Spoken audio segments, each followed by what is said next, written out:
giant draft physics video. What the hell? I figured I want to do a few of these. You know, every time Ken Wheeler makes a video on magnetism or field theory, I'm going to do a reply until he, grows the balls to defend his mush against a little bit of reasonable scrutiny, which he seems to evade all the time. Like, that's what he does. He evades it because it'll make him look bad. And so he's really afraid to defend his mush. And that's the truth of it. And I want that to be clear. So, yeah. So we're going to keep doing this, I think. So there was a few comments. Might as well read this. It's a little bit funny. So this guy down here, Jonathan Fletcher. Love watching both you guys. Ken, for his photography. Well, he's really much of a photographer. But yes, he is a camera salesman. Pretty much. That's what he was. Anyway, both entertaining in different ways. Well, I don't really give a shit about that, frankly, Jonathan. It's about describing things in the universe, truths and such. And if you keep rewarding people who are bullshitting, you're just creating more bullshitters. So, it's not very productive in my opinion. Entertaining is, really irrelevant. I'd love you two guys to get together in a live stream. Right, again, well, that doesn't happen because of Ken. Okay, Ken's the one afraid of that happening. Anyway, so Dave Binks. Skunk, pretty much. Gary, all Ken Wheeler is talking about is the fact that the word gravity shouldn't really exist. Oh, so we shouldn't have a word like fucking. I mean, we shouldn't have a word describing something that's clearly a phenomenon, and it's clearly not the same as magnetism. So again, you can it's magnetic, except there's no such thing. Go show me repulsive gravity. Go ahead. Show me two gravitational bodies in repulsion. Show me that. Somewhere in the universe. Small ones, big ones, I don't care. Anything. Show me repulsive gravity, please. And then you can call it magnetic. But until then, it's just fucking silly. As gravity only explains how magnetic our planet is. So again, we already know that it's not very magnetic. That it barely moves the compass needle. Just barely. Idiot. Fool. I mean, dupe. Which is the grand unified field theory. Says you, of course, and you're a cabal of loonies, with your pants up to your nipples. Just think about it for a second. I think it would take yeah, it would take more time than time can create for any of this mush you're spilling to be anything called reasonable. Everything is magnetism, from atoms to planets to stars, to every black hole at the center of every galaxy in the universe. Yeah, it's magnetism, but not in the way you're thinking about it, because magnetism is something that happens on the quantum level. The little tiny bits are doing that, the charged bits. And the rest of it is just doing some byproduct of that effect. So you don't even understand where magnetism lives, which is not inside of planets, but inside of nucleuses. Now do you understand? Yeah, no. This is why the word gravity shouldn't exist. So again, we shouldn't describe something that's clearly different in the sense that it's nothing like magnets, no repulsive force, just the attractive one. And so we shouldn't have a different word for it. That doesn't make any sense. So, straight and gay. We should just get rid of the words, but it's all the same thing. Yeah, not really. The simple explanation is that gravity only explains how magnetic our planet is. You already said that shit, for brain. The strong force is just what holds all the atoms to its surface. Again, that doesn't even make sense. The atoms are held not just to its surface. The weak force that what holds... So the weak force is what holds on to our moon. So this makes a lot of sense. So he thinks the atomic forces are reaching out to the moon. Space acts on very little. Well, I would hope it would act on very little. It's nothing. I don't think nothing can act. And yes, magnetism can bend light.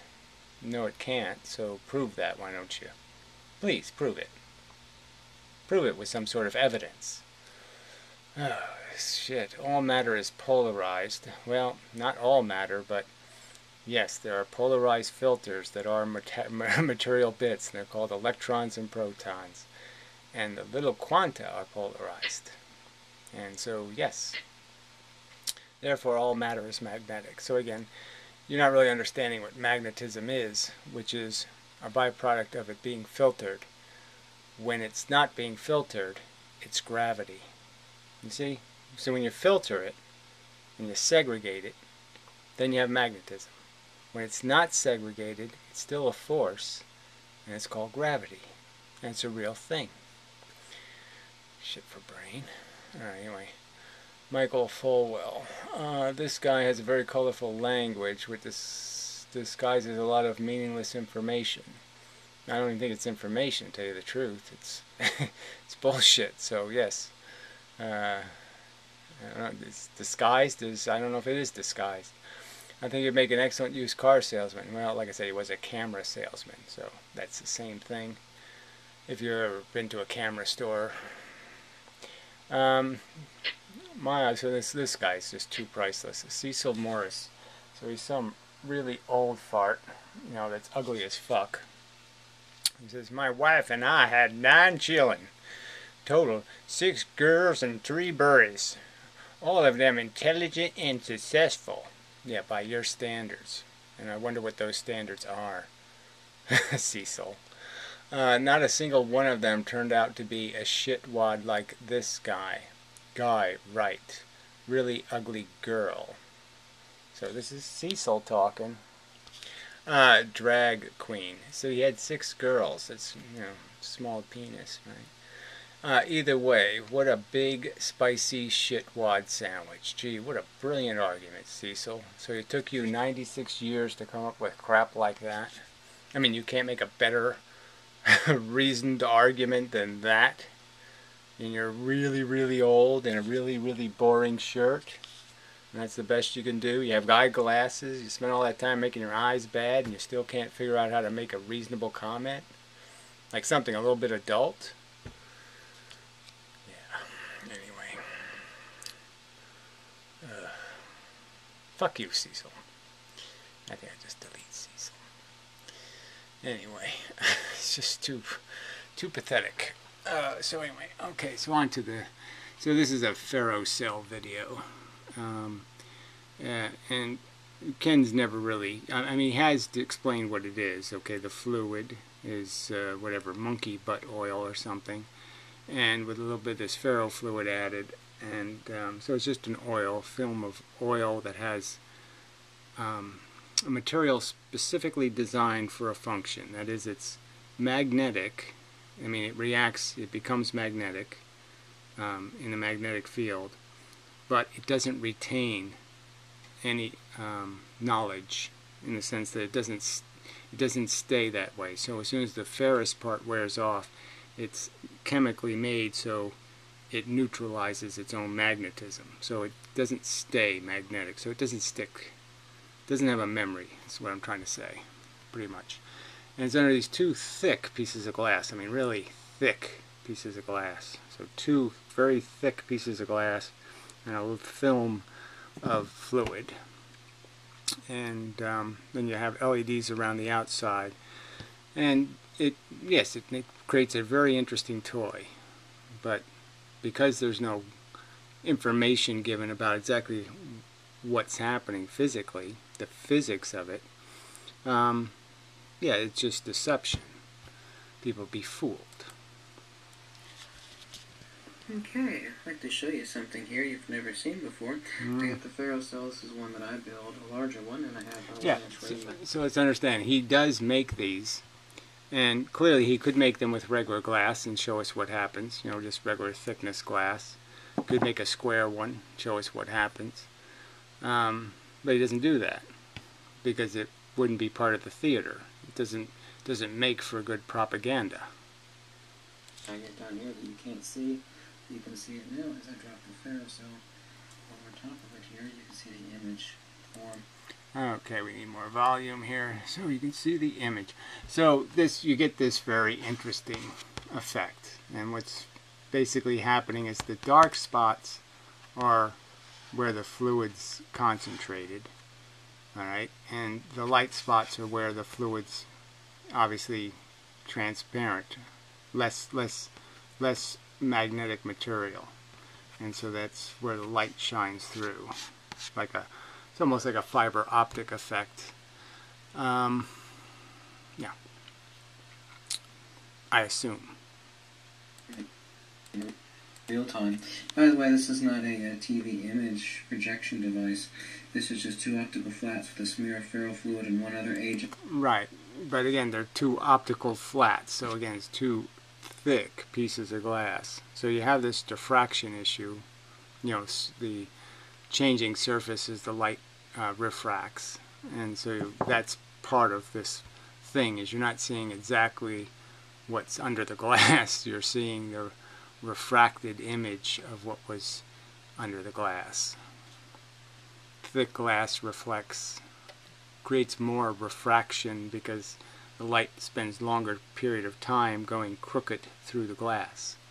Ringed by LEDs, this black mask is just to keep the light from pouring into whatever camera is filming it. Now you can obviously see this is a ring magnet. You actually can't see it in real life, otherwise you'd see. Yeah, so the ring magnet is underneath it, and so that's where this darkest line is, because obviously the most materials is sticking there, and then the light's going through the glass, okay, and illuminating these tracks. Well over a couple inches of holographic depth. It's actually quite amazing that no camera can do it justice. Hold on, I'll show you. So again, that's another effect just created because of the thickness of the glass. That's what thick glass will do. It will create the idea of three-dimensionality because of it creates more depth perception, but it's not real depth. It sort of is a Hollywood trick. Lights and mirrors. To you in a second. Here you can actually see the divergent field, the spirograph-like pattern. This would be the reciprocating precessional hyperboloid. Right, so he says this is something that magnets do, that they create these swirly bits. Now, it's a brown piece of glass first, so you have to understand when the pressure builds up in the center, when this stuff moves to the center, it creates pressure there, and it creates, obviously it's, less pressure as you go out, and that's why these lines are bending, in my opinion.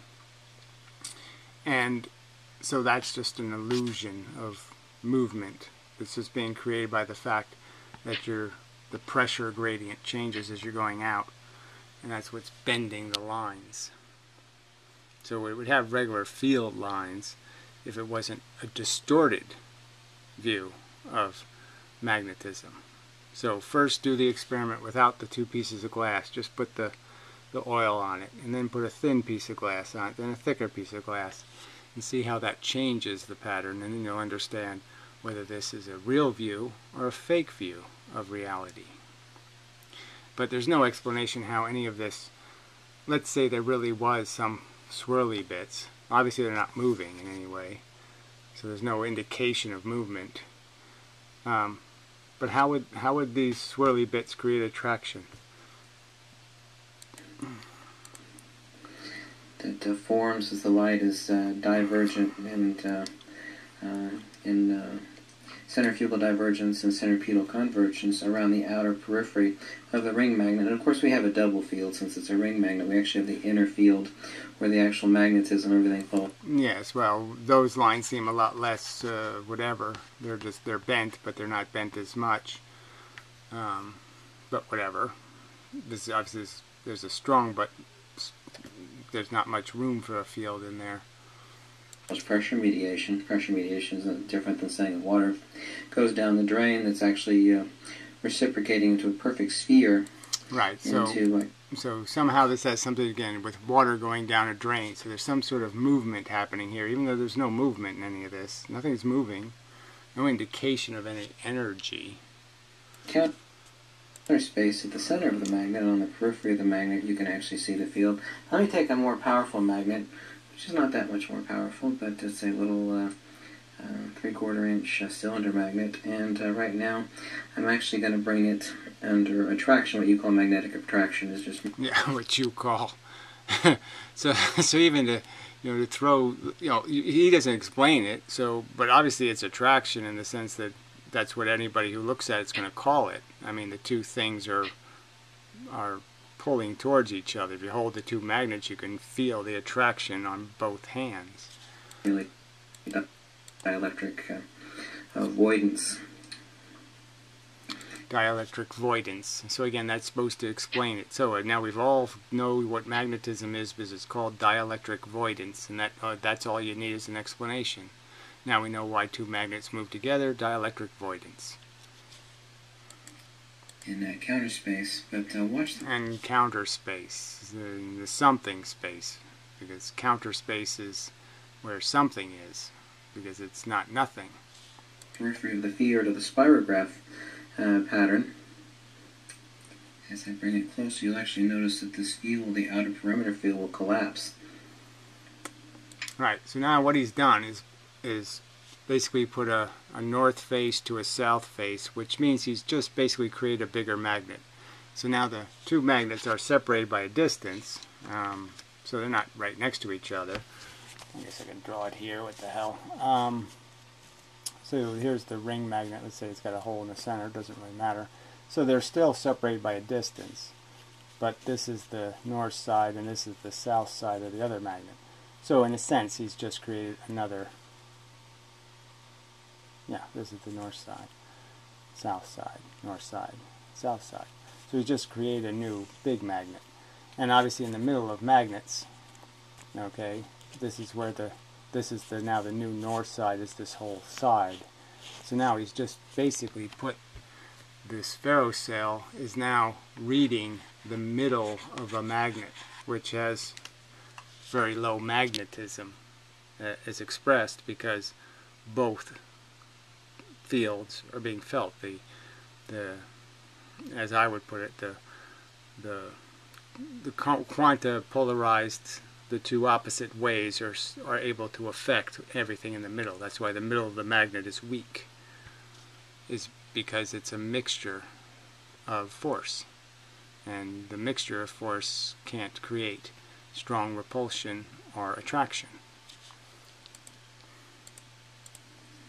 Okay. And you'll notice actually between the weaker ring magnet and the more powerful cylinder magnet, we actually have immediately between them, we actually have a ball of light.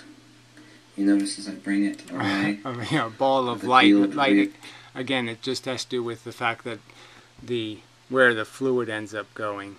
And that's all. It has to do with the stuff where the fluid isn't is going to be light. Stuff where the fluid is dark. Gears, and as I bring it closer, it actually collapses. Okay. And he actually... So when he brings it closer, all that's getting collapsed is that the magnetism, what was a north face of the magnet, has now become the middle of a magnet and doesn't have a strong north or south polarization. So the lack of polarization means a lack of magnetism. Zoom in a little better. There we go. Here's a better view. As I bring it closer, you'll notice the field collapses, but also look to what happens right between the two. As the field collapses, the light also collapses. Remember, EM is transverse. It's a coaxial circuit, transverse electrical... Right, so it's a coaxial circuit again. What does that mean? How does that make two magnets attract or repel? What does any of that mean? How can anybody think that's an answer? Magnetic, as the field collapses. And here I can actually see the collapsed field about 1/4, actually 1/5 its original size. As the two magnets are brought together, you can see the light. Magnetic repulsion. You can see the dark spot here goes away. It's because when you bring the other magnet in, you're creating again a mixed field, so the fluid just breaks down. It can't read the field anymore because it's a mixed field. Electric counteravoidance, we have increasing force and motion. What do you think is going to happen then?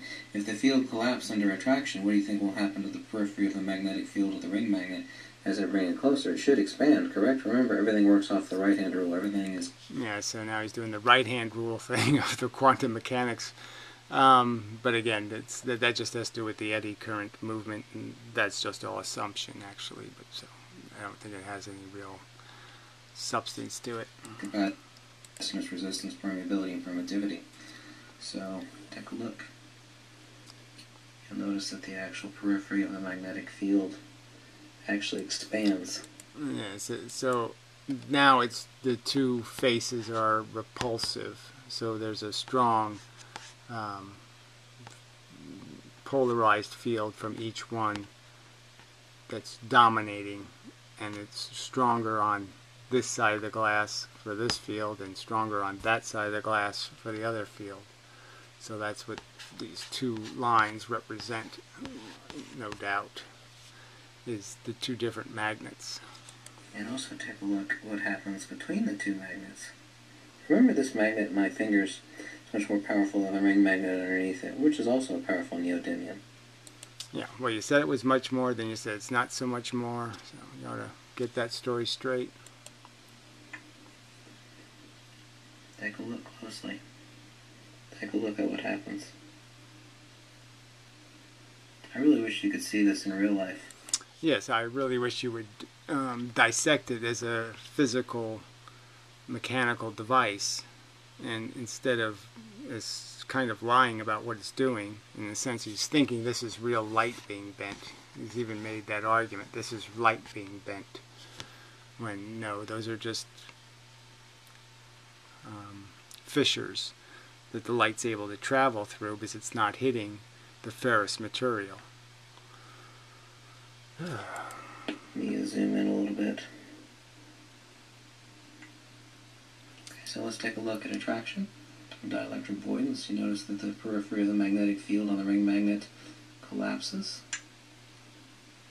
And we actually have between the two. Yes, well now, like I said, that's a simple one to diagnose, is there's no strong field here at all. A sphere of light. Actually, we have a torus of light, but let's not get too complicated. In the reverse, we have increasing force and motion rather than... This is increased force and motion. There's no motion in any of this. It's all static. You move the magnet, you get the change stops. It's all no motioning. Acceleration. This is increasing inertia. This is increasing potential. Increasing potential, the light comes all the way to the center and the field contracts. Here we have... So again, the light comes to the center. It doesn't have anything to do with the light reflecting. It just has to do with the light going somewhere. Now, have the plane of inertia, the dielectric inertial plane occurring between the two. There you go. Well, that was your explanation. Your plane of inertia, that is the middle of the magnet, is the weakest part of the magnet. Here we actually have the inverse of that. We have increasing force and motion. The expansion of the periphery of the magnetic field, since force and motion and magnetism is one and the same thing. Force and motion and magnetism are one and the same thing. Again, does that make any sense? Force and motion. Magnetism is, as he pointed out, it's just it's what this magnet has because of how it's constructed. And where's the energy coming from? Where's the force and the motion? Inertia, acceleration, and dielectricity of the plane of inertia is obviously inverse to centrifugal divergence. We have centripetal convergence, not this. We have increasing centrifugal divergence. This is why the light and the spirograph pattern, simplex field geometry, pressure mediation. And again, simplex, blah, blah, blah, blah, blah, blah. So again, let's just remember, there's two surfaces of glass, and that's likely why there's two different patterns here. And what's happening is as the stuff collects in the middle, it's probably creating more separation between the two layers of glass. And as the glass separates, these the ferrofluid is being pulled, stretched. It's given more space to fill, but there's not enough fluid to fill the space.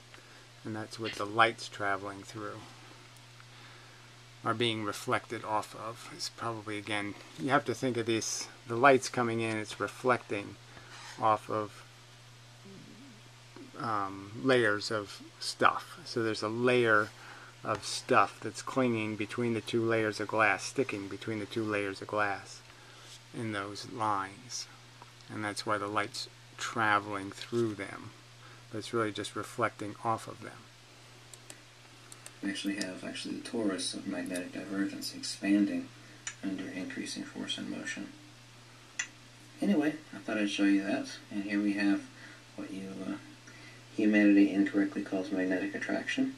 You see we actually have contraction. Yeah, whatever. Magnetic attraction is wrongly called attraction. So gravity isn't gravity and attraction isn't attraction. Okay. Of the magnetic field. So I bring it actually away from the center, so it wants to pull itself back. Obviously so. You can see what happens to the Yeah, obviously so. Through what kind of mechanism? Attraction? The ball of light at the dielectric plane of inertia between the two magnets. Thanks for watching. If you like these videos, click the link below.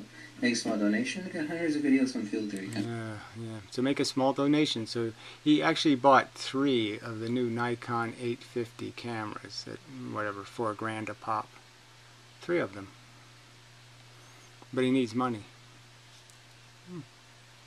Anyway, so I'll just read some of the comments. Now you have to publish the book in hardcover.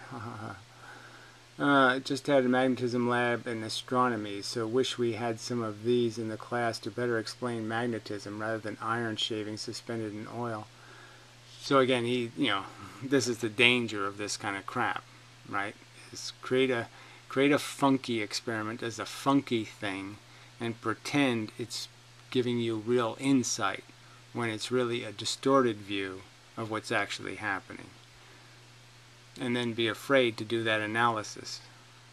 Be afraid to actually dissect the device and figure out exactly what it is it's doing. Alright, so this guy's really out of his nutty mind. It is so important that we, those who seek enlightenment, so this has something to do with enlightenment, this hyperborealoid, toroidal, wishy-washy mush is this guy's definition of being enlightened. Step up and support Ken in his work. Just think what Ken could accomplish if he were properly supported, financed.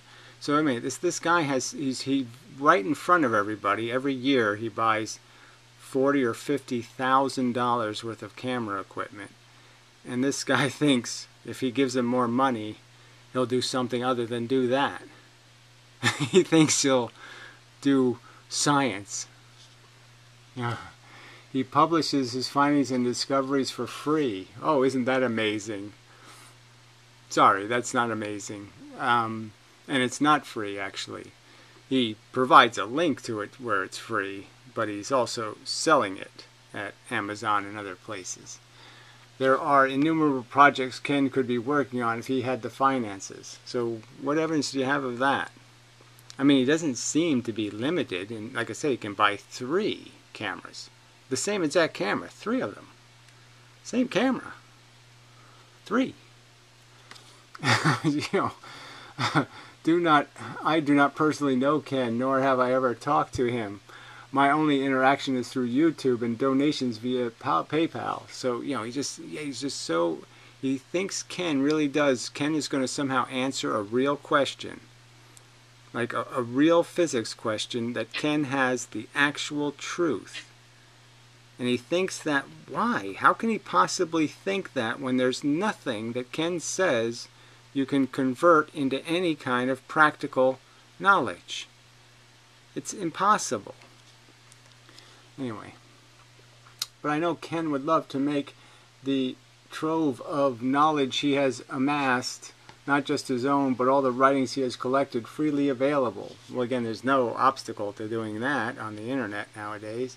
In fact, he has sworn to do so on some important works, and so you say they're important. So the mumbo-jumbo of, Guru Mickey Mocky you think is vital somehow. Why don't you make a website talking about how wonderful the guru's work is?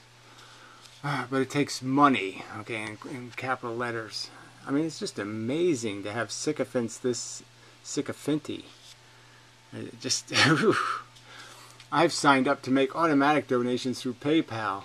So, yeah, to buy Ken more cameras and more lenses. He only has, like, I don't know. I mean, I don't even want to do a calculation on how many lenses he has. You know, many hundreds. The great thing about that is if just a few hundred of us would step up and do the right thing, we might enable Ken to really take off. And do what? Again, these people really think Ken is just another dullard guy. He's just another one of these dopey people with these fake promises. Remember a couple of months ago, Ken was promising us this new motor innovation that's going to be coming out, and it's going to change the world because this new motor is so fucking fantastic, and nothing. We never got a follow-up on the great motor announcement. I personally would like to see Ken hire an assistant so he could get more done. Yeah, so he could get an assistant to go buy himself some more cameras. He could do it. I mean, actually interact with another human on a project. Well, why doesn't he just interact with other humans who find some of the crap he's spewing crappy and actually be willing to attempt to defend his crap against reasoned arguments? If he had the resources. Please, everyone, let Ken working... Please, everyone, let's get Ken working for real. Thank you for letting me rant a little. Oh, yeah, it's just amazing. Another guy, fascinating, Mark Brooks. I found another proportional relationship that could not be ignored. The unified expression also reveals the rotational proportion of the sun, the moon, and the earth. Amazing. I sent you a link on my new thread on ethereal mechanics to your inbox. Well, that's amazing. I'm sure that's just brilliant. Wired and wound. It's another Tesla nut, for no doubt about that one. Okay, better than watching paint dry. It looks like the sun, or even the outer planets. Ooh, look-like thing. It's just so important. I absolutely enjoy and please watch your field theory videos, and patiently await the next. I've been watching now for well over a year. I know you do this out of your own interest and desires, but I thank you for doing what you do. So, hyperberloid and Troy oil and counter space, all of that crap does something for you, huh? Seriously, thank you, Ken. It's reassuring to know that logical, retroductive thinking still exists in the world of man. Retroductive thinking. Retro. Let's go back to wearing sheets and shit, huh? I guess that's it.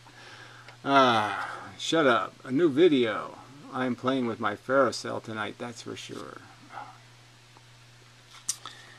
I was at a stream recently looking at the waves in the water. Using the concept of visible light is only a small subset of waves possible. I imagine what I might see if I filtered out what would have been visible, since it would have been either too big or too small. Oh, that makes sense. All you would have left would be like the sunlight flickering as it reflected off the water. One might imagine names to describe those flickers. Forget about it. Looking like a planet Earth and the moon, making it all crazy. You're a true artist. There's some art involved. Could you say that the weight and density difference in the energy occupying space?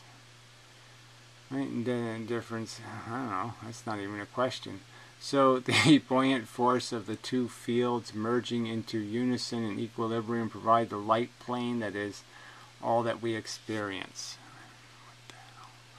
Where we exist is the pressure mediation between two merging fields.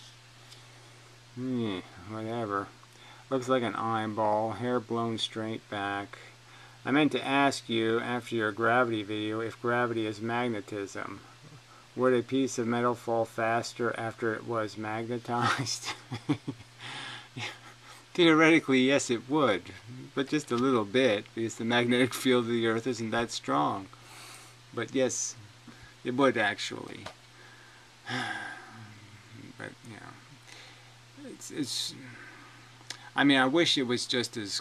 Yeah, I wish it was completely wrong to say that gravity isn't magnetism, or is magnetism. But it isn't completely wrong, because the fundamental mechanism is the same mechanism that creates magnetism. Gravity is just a form, an expression of the same phenomenon. It's obviously not as polarized. Why not put a stone on a scale and put electricity of different frequencies through? Refer a coral castle in Florida. Otherwise, fantastic job, well done. I don't even know what the fuck that even means. Love it, and I understand a little of what you're saying. Thank you. So, it's just this constant applause for this complete drivel. Consider my idea of collapse of the sonoluminescence bubble. Question. When you are demonstrating attraction and that ball of light, is that the same instance in the field compression as some would call a photon? Oh, let's see if there's an answer. There's no such thing as a photon. It's a conceptual nonsense of atomic brain-dead minds. So we're not allowed to label the thing. See, he doesn't even think it moves at a speed, I guess.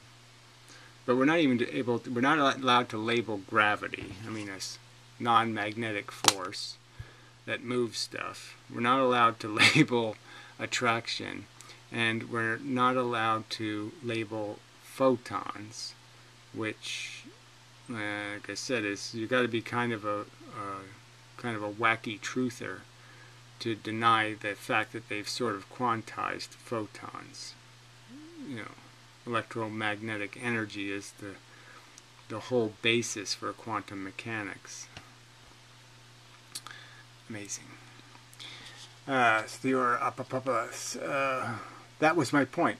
Although my question was, is one of your videos you draw the field and showed in the compression point, the point is what is almost called a photon. I don't know what he's saying.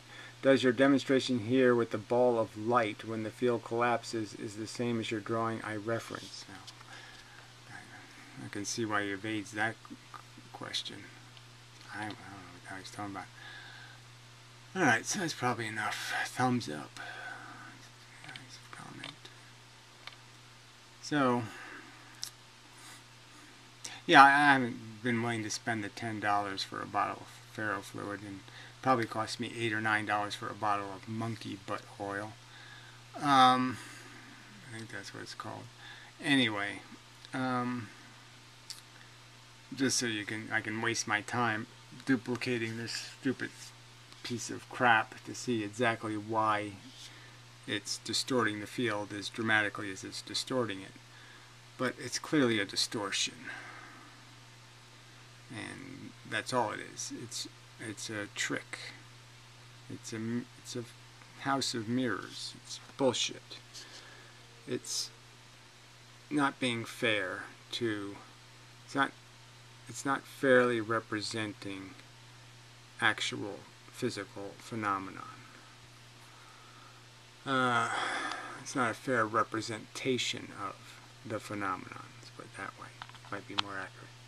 So anyway. But again, none of these videos, all these magnets, over and over and over, all these magnets, never any explanation of why two magnets move together or move apart. Nothing. Okay, so until next time, such. I'll debate anybody who's a sycophant of Ken's. You know, any of you people who think you know what Ken's talking about, I'll debate you too. So if you're capable of getting on the internet and at least getting your audio to work, you know, live YouTube room, I'm perfectly willing to engage you in some sort of conversation to see if there's anything reasonable in what the fuck you're thinking.